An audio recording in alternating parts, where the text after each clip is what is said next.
Okay, ladies and gentlemen, the biggest crowd I've seen in all these years. I want to introduce you to our president, Mr. Ken Gaynor. Yeah. All my friends are here. Good morning. Hope this finds you all safe and well. After consulting with your board and our attorney, a decision was made to hold our annual meeting as scheduled. A little different, I must admit. So welcome to the Naples Heritage Golf and Country Club annual membership meeting, which is called to order at 10 a.m. on March 20th, 2020. Secretary John Clays has proof of mailing of both the notice of this meeting and of board elections. We'll dispense with the reading of the minutes of last year's meeting. Copies of these documents are available in the office. It gives me great pleasure to announce our newly elected board and members. Newly elected board members, Gary Lukens from Glen Abbey, Fred Alter from Heritage Links, and re-elected Georgie Schulte. And our board, Vice President Mike O'Neill, Secretary John Clays, Treasurer Kathy Duggan. Kathy, thank you for your 6 years of dedicated service to this club.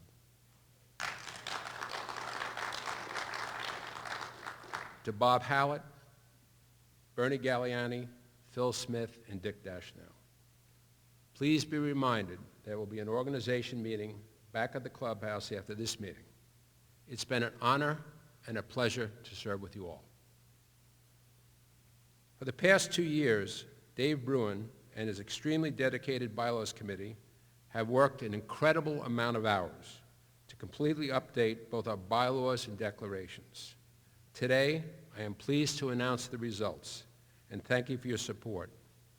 The votes were counted yesterday, and it passed.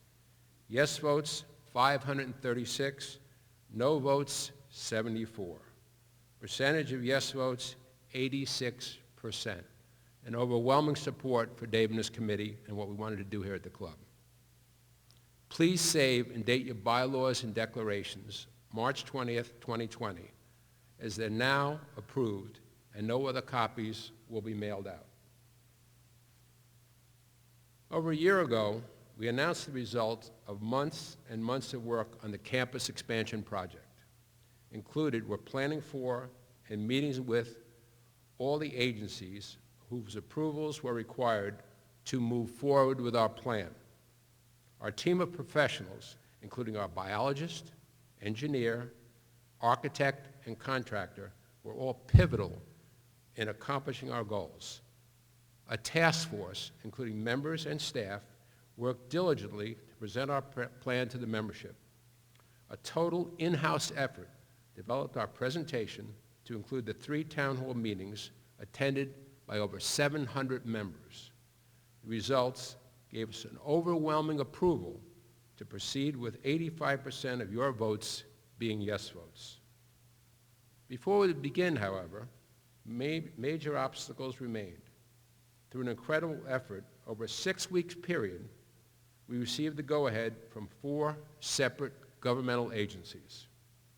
1 federal, the Army Corps of Engineers, 1 state, South Florida Water Management District, and 2 county, planning and the commissioners. I must say, it was a little stressful. After these approvals were received, we still needed permits for all of our work, another challenging responsibility for our professionals and our task force. Although our project is more than well underway, members of the task force continue to meet weekly to ensure that we deliver the project we committed to. Every effort is being made to complete the campus expansion project within budget. The task force meets with our general contractors every week to monitor the progress of the project and the expenses. We've had some changes and cost increases due to the complexity of the project, but some of these may be offset by the savings realized in the guaranteed maximum price contract. What we do know about this project, it will be funded with no additional assessment to our members. The work done by these people cannot be overstated. Their dedication will produce a showcase for all of our members. I would like to introduce these amazing people. The finance team was headed up by Pete Raimondo, with great help from Phil Smith, Janice Kaffmeyer, Barb Brown, and Linda Bruger, who negotiated a favorable interest rate at our loan from Wells Fargo and continue to work with the Finance Committee on our budget. They will manage the project cost until its completion. Janice Kaffmeyer and Bob Brown, again, were our marketing team. They designed all our brochures and mailings in-house and skillfully scripted our highly successful town hall meetings. Gary Eve, Dick Dashnow, Lynn Dyson, and Chris Gant are unbelievable assets to this club, and how they have continued to monitor all aspects of the construction and design. I can't possibly overemphasize the positive impact they have made on our expansion project. And the political team, Dick Rogan, Janice Kaffmeyer, and Dave Beiser, who successfully managed the approval process to be certain that history did not repeat itself. Last but definitely not least is Patrick Dorbad, who's been totally involved at the campus expansion project just about every day for over a year. Trust me, I know, because we discuss it most days and at all hours of the day. When you see some of these people, please recognize them for their accomplishments. While the campus expansion is a big deal, we still manage to maintain the high-quality standards of our club and all aspects of our operation. So thanks to the over 200 members who lent their time and talents to serve on various committees and boards. Please let me introduce the chairs and former presidents. The chairpersons, ARC, Bobby Cashman. Bylaws, Dave Bruin. Community Relations, Dick Rogan. Finance, Al Fasulo. Fitness and Recreation, Mary Fenzel.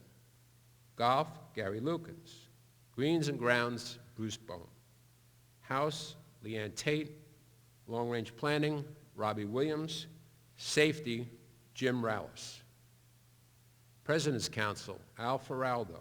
And to the presidents of the LGA, Leanne Tate. The MGA, who was Jim McFarland and now is Jim Eastman. The Racket Association, Jerry Fasulo. Naples Heritage Cares, Linda Carroll. The CDD chairman, oh, that's me. I would also like to recognize some of our past presidents who are still at Naples Heritage. Ellie Cunningham, Peter Raimondo, Dick Leonard, Jim Glaspie, Dick Rogan, Norm Kravosha, and Dave Beiser. I personally want to thank all of these people for their service.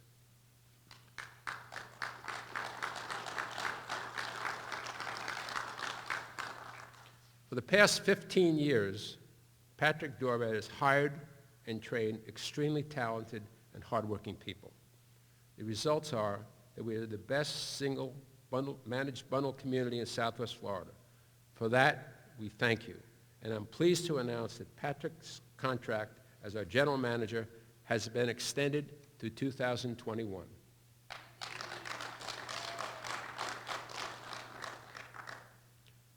Time for Nathan. Nathan Phillips is the managing principal of the Phillips Harvey Group. Nathan is a CPA who has joined the firm in 1992. I'm sure, as usual, he will tell us if we're eating and drinking enough. That may change this year, Nathan. And I'm doing my share of both. Nathan?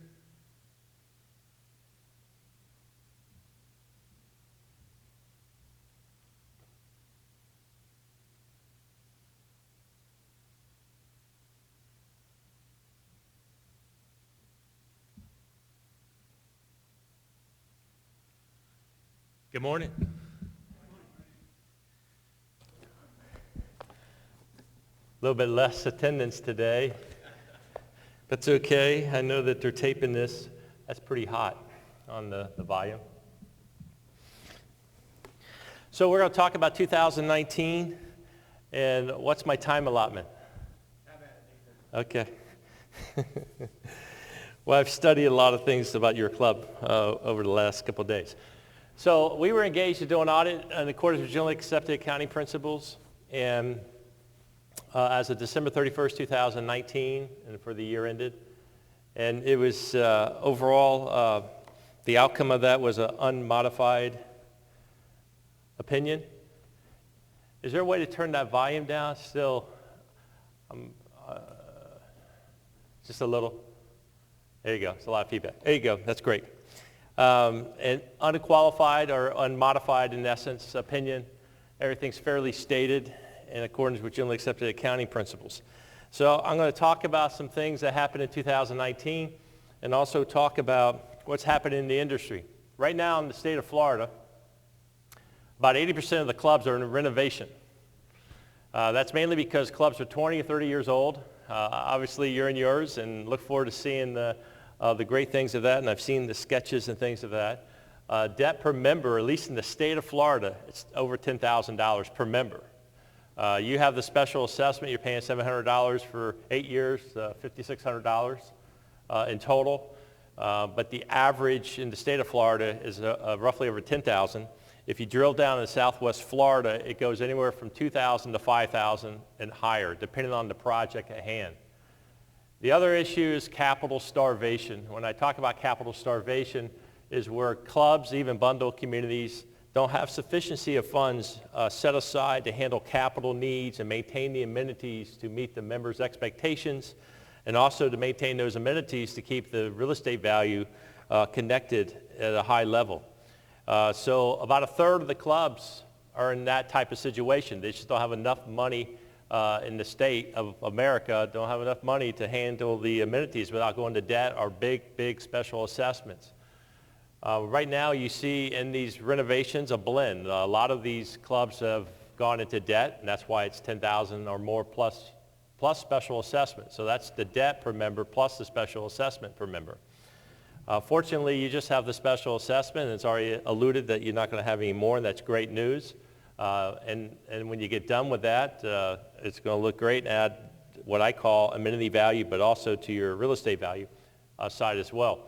The other thing is that you see happening is the labor force is really under attack from the construction side of the market, meaning the construction is taking a lot of the laborers out of the hospitality and the amenity communities because they're going over for bigger pay.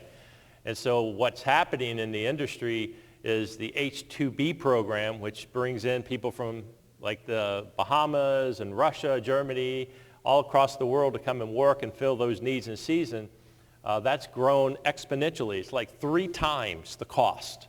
And that's because of the shortage of the workers in the workplace. And so those are the biggest challenges that are happening out there in the overall on the club side.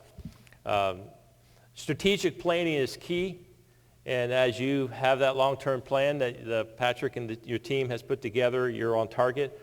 You're not in capital starvation. Actually, when you look at the money you take in, based off the study that I call the replacement fund reserve, you're in a good position. You're up in the upper quadrant. When you look at 25% or 50% being the median, you're up at the 75% when you look at the flow of capital dollars in relationship to operating dollars. So you're not one of those clubs that's taken capital dollars to subsidize operations, but there's a lot of that going on across America. Obviously, it's a new stage that we're dealing with the virus and how to handle that and how to respond to that from a cash flow standpoint and other amenity type issues that I'm sure you're dealing with. So for 2019, we'll highlight where the assets are at the end of the year. And when you look at this, you'll see your total assets were roughly $17 million. And of that, current assets, which is cash and receivables and inventory and those particular items, 26% of that is in that category. As of December 31st, 2019, you had roughly $3.5 million in cash of that number. The replacement fund, you have 2 funds. You have the operating fund and the replacement fund. The operating fund is there for money coming in to deal with operations and day-to-day activities of the club. The replacement fund is money that you have been allotted based off the budget approved annually to fund monies into that capital fund to handle capital needs and common area improvements and things of that nature. So as of December 31st, you had 31% of your total assets in that particular fund, which of that, that consists of cash of roughly 1.5 million, and then you have the special assessment receivable that you had put on the books, so we put on the books of 3.6 million. That's taking the members, being assessed that full amount for the 8-year period and putting that on the books based on generally accepted accounting principles. So that's why you see that number of which that $3.6 million receivables in that special assessment receivable. Then you have your property and equipment. And obviously that's the amenities and the clubhouse and things of that nature. Roughly $8.8 million of assets without depreciation is in that number. Accumulated depreciation is roughly $3.5 million. You also had $2 million in construction in progress. That's the new project going in place that was outstanding at the time. That's in this number as well. And that number will go up next year when the project's completed. So overall, you're in good cash position at the end of the year. As a part of the audit, we confirm all those bank accounts at the various banks that you have and maintain those banking relationships with and reconcile out those particular amounts. So of the 17 million, that 5 million in total cash that's between the operating fund and the replacement funds all been reconciled, and their appropriate bank accounts for the particular needs have been set aside for that. Liabilities. This is what it looks like at December 31st of the total liability. It's in fund balances of 17 million. This should balance, right? Debits and credits. But in this year of 2019, you had some new things that happened. When you look at the audit presentation, you had revenue recognition rules. These are new rules that are required for audits that are across America. The public companies had these implementations of these rules a couple years ago. Now they're applicable to non-public, such as yourself. So what happens, and not to get into all the debits and credits, but basically it's really the big change is in the replacement fund. That's the money that you have been assessed to do funding of major repairs and replacement based on the reserve study or the replacement study that you had. In the past, you would recognize that revenue when you build it. That's no longer the case. The only time revenue is going to be shown in that fund is when you spend the money. So whatever the money is spent for that year, the revenue will equal that. That's basically the major change. And then the remaining number that's not spent is in the liabilities of deferred revenue, and you'll see a number called contract liabilities, or monies received in advance for future expenditures. So when you look at the audit, you're going to see that change. There is no fund balance anymore in the replacement fund. It's all up in the liabilities. The cash is still there. It's just a different way of reporting. And you'll never see revenue exceed expenses in that fund, because in the future they always will match. And that's how the new rules come about. So that's been implemented in there as well. So out of that, you have some differences here that you'll see, and I'll point out to you. Your current liabilities, that includes like accounts payable, accrued expenses, and the prepaid maintenance fees that your members, being you, paid for your 220 fees. It's roughly 3 million of that number, and about 70% of next year paid of the total budget piece of that. Then when you come over into current long-term liabilities, this 5.4 million, 31%.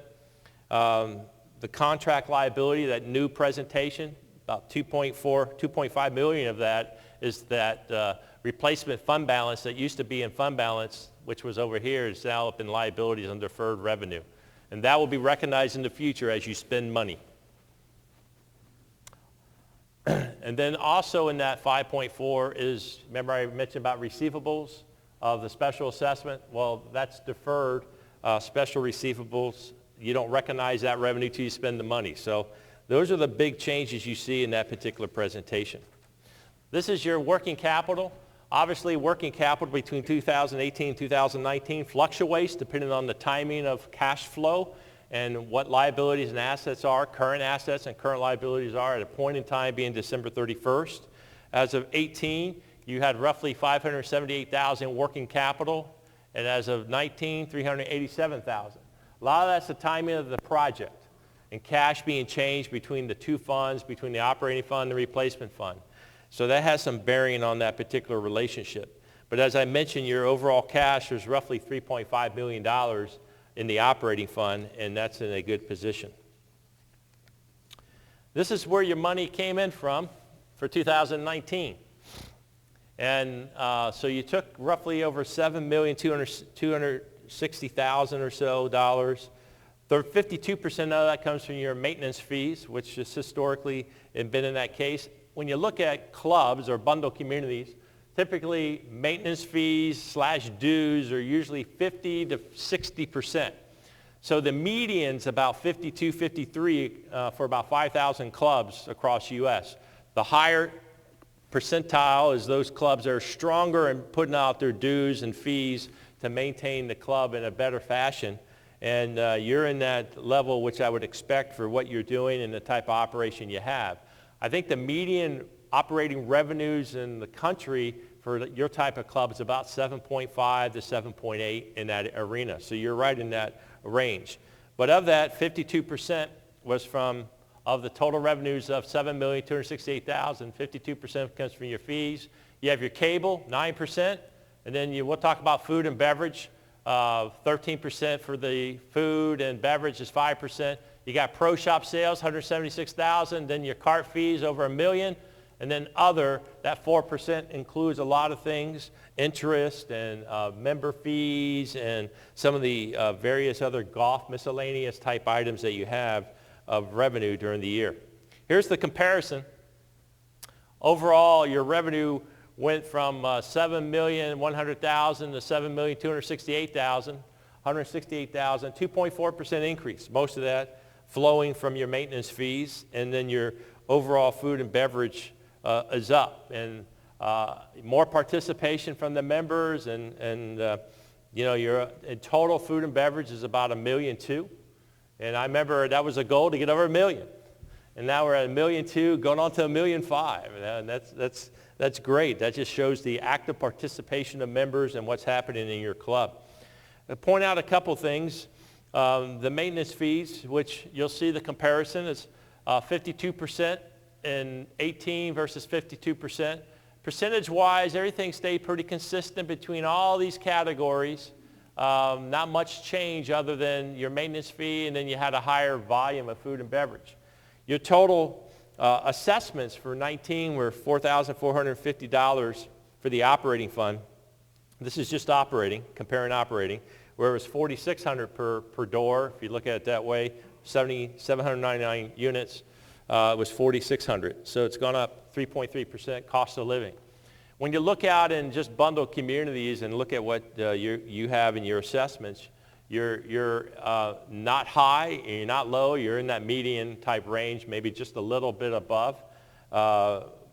If you go across and to look in the overall, because what's happening in the state, there's so much renovations happening between capital dollars and redoing things for all the particular projects.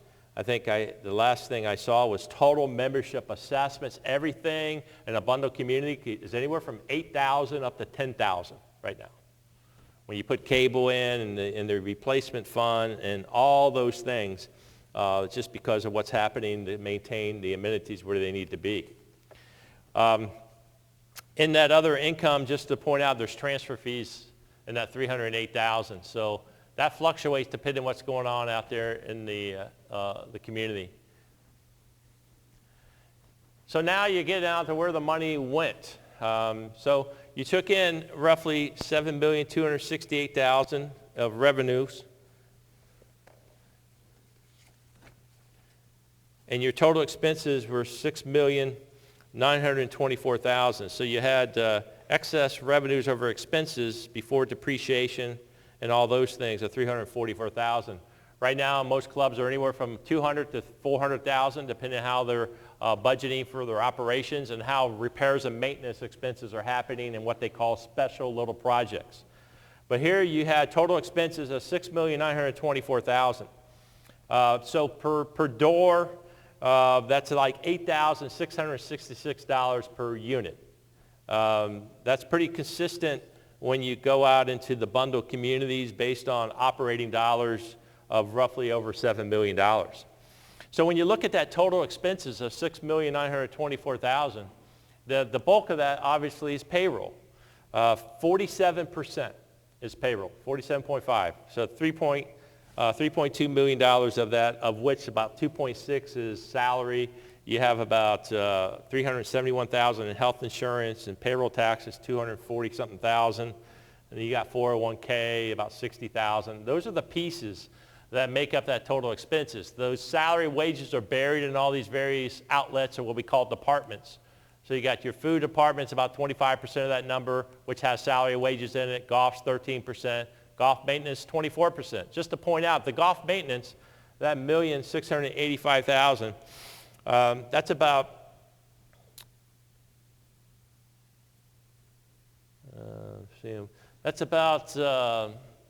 most of the time, total expenses, it runs anywhere from 25 to 28%, depending on the golf course. And obviously, acreage and lakes has a big issue with that, or if you have mangrove type issues. I think last I looked, in a full equivalent of an 18-hole golf course per hole and per dollar overall, I think the equivalent's about $1.6 million. So we're pretty much what I expect you to be. The golf course looks great. So you can't complain about the golf course. It's more the other person, right? That's the mechanics of the game and swinging and what's in the head, from what I understand and playing it myself.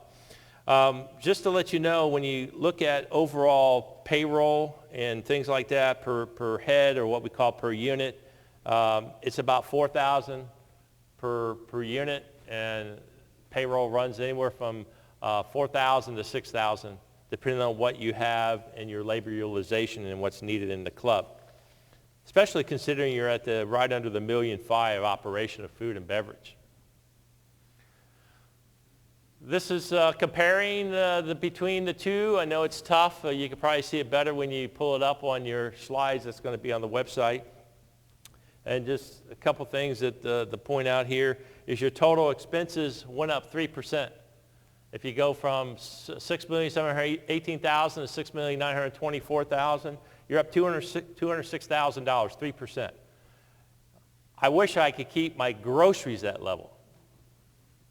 And you know what I mean? You see what happened in the grocery level.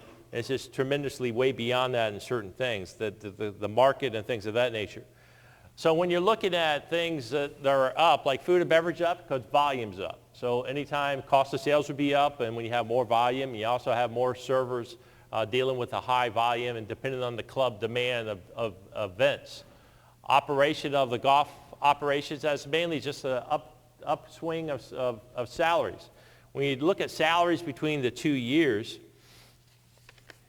I told you that total salaries and wages was roughly $3.3 million. The year before was $3.2.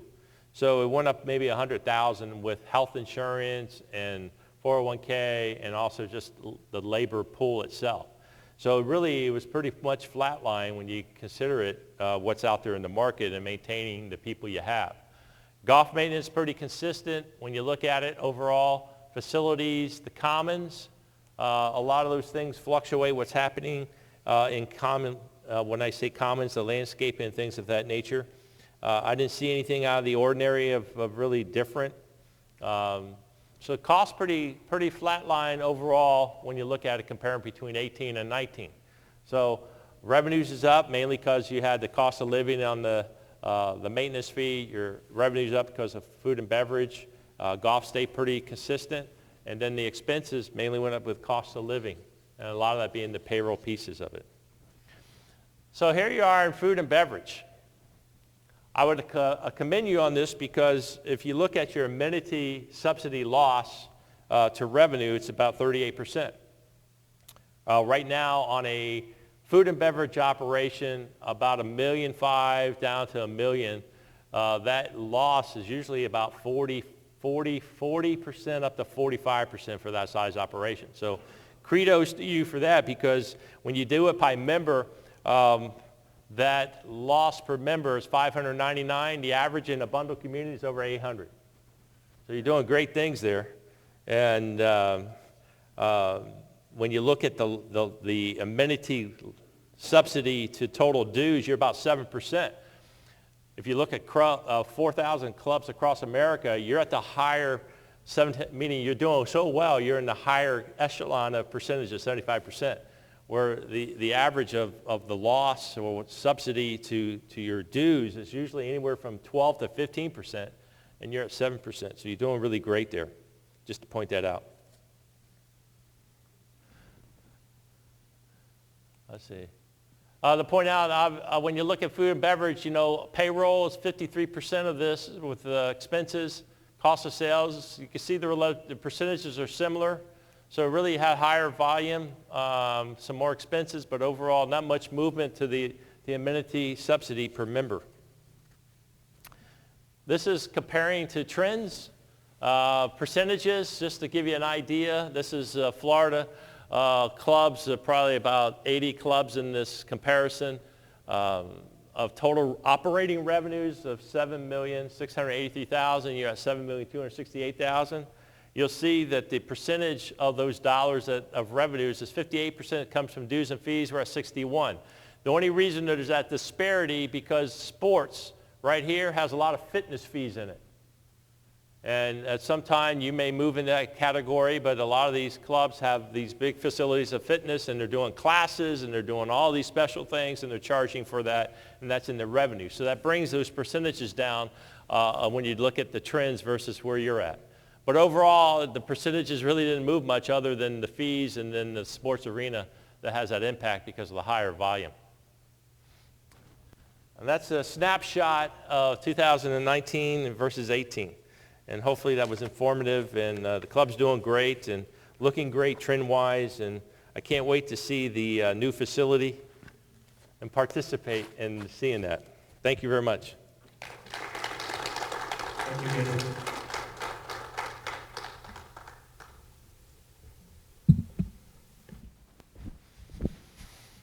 Thank you, Nathan. This report is certainly testimony to how well Patrick and his department heads, monitored by the Finance Committee and the board, manage our club. They should be complimented for that. Patrick, thank you very much.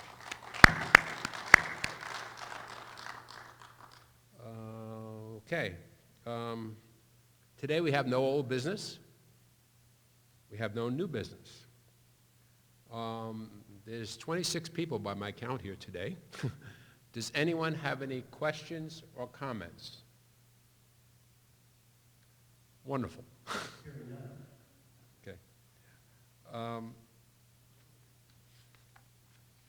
Just if you'll indulge me, after 6 years on the Board of Trustees and the past 2 as your president, please allow me just a moment to reflect. First, it's been an honor to serve with all the board members and committee members. My pledge to the board when elected as president was to guarantee 2 things. I will do my very best to make the club better, and I guarantee that I'll make mistakes. John Clays has often reminded me that I kept at least one of these promises. A special thanks to Patrick for his total dedication to Naples heritage, and to my wife Janet for being the great support I often needed. There being no further business, this meeting is adjourned. God bless us all.